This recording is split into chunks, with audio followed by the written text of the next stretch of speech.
Hello my friend my family, કેમ છો બધા? રેખાજી આમરણિયા, જય શ્રી કૃષ્ણ, જય દ્વારકાધીશ, જય માતાજી. તમને બધાને હનુમાન જયંતીની ખૂબ ખૂબ શુભકામના અને તમે સ્વસ્થ રહ્યો, મસ્ત રહ્યો. મારા ફ્રેન્ડ ફેમિલી ખૂબ ખુશ રહે એવી આશા સાથે આજે નવો બ્લોગ લઈને આવી છું. તો બ્લોગ પૂરેપૂરો જોજો.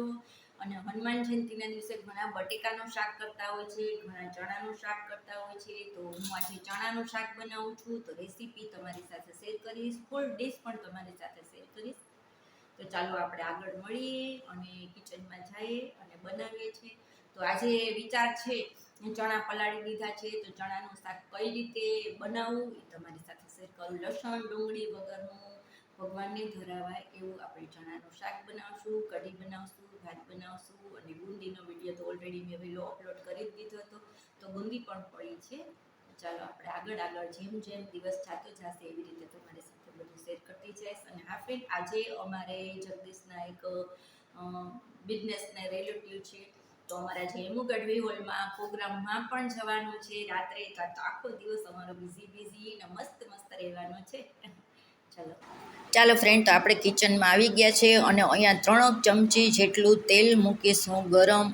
અને એમાં આપણે ચણાનો લોટ 2 ચમચી જેટલો શેકવાનો છે. હા, તમે બરાબર સાંભળ્યું છે, કારણ કે ચણાનું શાક બનાવવા માટે ચણાનો લોટનો ઉપયોગ બહુ મસ્ત શાક બને છે. તો આપણે એને પહેલાં તેલમાં લોટને શેકી લેવાનો છે, એટલે આપણા ચણાનું શાક ખૂબ ટેસ્ટી બનશે. આ રીતે જરૂર એકવાર બનાવજો. હવે આપણો લોટ શેકાઈ જાય, સ્મેલ આવે, થોડોક બ્રાઉન દેખાય ત્યારે મરચી નાખવાની છે તીખી, અને થોડુંક એવું આપણે લીમડો નાખશું.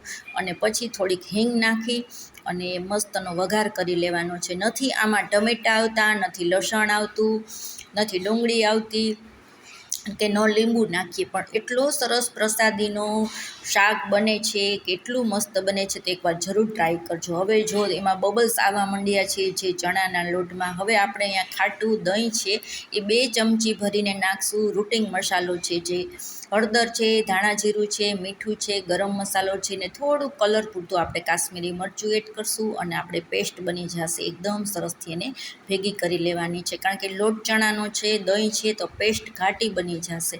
અને અહીંયા આપણે દહીંનું પાણી હોય તો તમે એ પણ નાખી શકો છો, પણ મારે ઘાટું દહીં હતું એટલે મારે અહીંયા 3 સ્પૂન જેટલું પાણી એડ કરી અને ઘાટો પલ્પ બનાવી લીધો છે, ગ્રેવી જેવો. હવે એમાં આપણે ચણા બાફેલા છે એ એમાં એડ કરી દઈશું.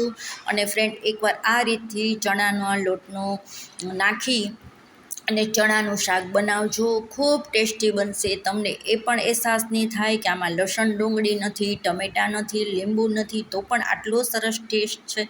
એટલું ટેસ્ટી શાક બનશે, જરૂર એકવાર બનાવજો. આજે હનુમાન જયંતી છે, તો આપણે મહાપ્રસાદ કહેવામાં આવે છે, એટલે આમાં આપણે લસણ ડુંગળી વગર બનાવ્યું છે. આ જગ્યાએ તમને થોડુંક ગળ્યું ભાવતું હોય તો થોડીક ખાંડ એડ કરી શકશો. અમારા ઘરમાં ગળ્યા શાક નથી ભાવતા એટલે મેં નથી એડ કરી, ખાલી દહીંમાં જ બનાવ્યું છે. હવે જો કેટલું કોટિંગ થઈ ગયું છે ચણામાં. હવે આપણે આવ્યા કઢી બનાવવા માટે.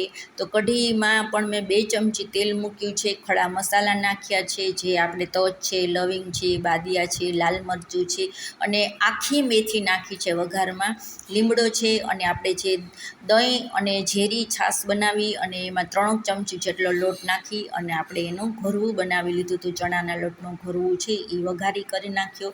ગમે ત્યારે કઢી કરો તો એક ખાસ ધ્યાન રાખવું, મેથીનો વઘાર કરવો, લીમડાનો વઘાર કરવો અને ખડા મસાલા. અને વઘારમાં લીમડો નાખવો, પણ ઉપરથી લીમડો ખાસ નાખવાનો, કારણ કે લીમડા વગરની કઢી બધી સ્વાદમાં નકામાની છે. અહીંયા હું ખાલી ઓનલી મીઠું અને સેજ અમથી ખાંડ નાખું છું. બાકી તો જે મસાલો વઘારમાં મૂક્યો છે એની સ્મેલ એટલી બધી કઢીમાં મસ્ત બેસે છે કે એકવાર જરૂર ટ્રાય કરજો.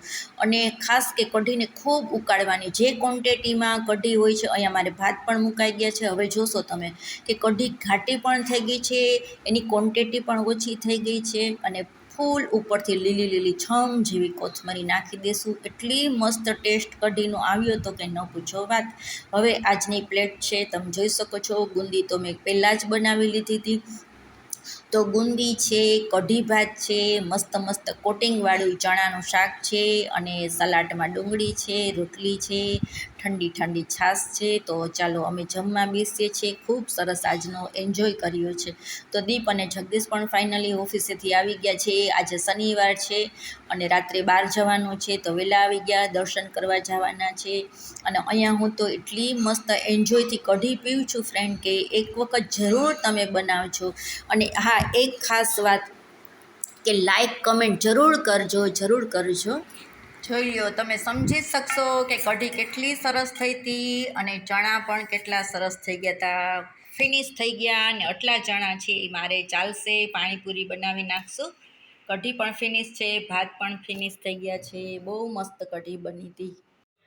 ચલો ફ્રેન્ડ, તો આજનો વિડીયો આપણે અહીંયા જ પૂરો કરશું. અને આજનો દિવસ, આખો દિવસ બહુ જ સરસ ગયો, બહુ જ સરસ ગયો. નહીં તો 4-5 મંદિરે અમે દર્શન કરવા પણ ગયા, હું ને દીપભાઈ. પણ રસ્તાનું શૂટ નહોતું કર્યું, કારણ કે ત્યાં મ્યુઝિક વાગતી હોય, ગીત વાગતા હોય, હનુમાન ચાલીસા વાગતા હોય, તો આપણા વિડીયોમાં કોપીરાઇટ આવે. એટલા માટે થઈ અને પછી શૂટ નહોતું કર્યું.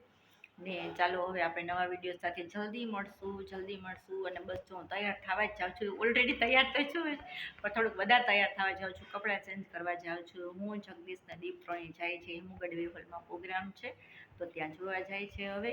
તો ચાલો, આપણે આગલા વિડીયોમાં જલ્દી મળશું. ત્યાં સુધી સ્વસ્થ રહ્યો, મસ્ત રહ્યો ને ખુશ રહ્યો. અને મારો આજનો રેસીપી વિડીયો કેવો લાગ્યો જરૂરથી કમેન્ટમાં કહેજો.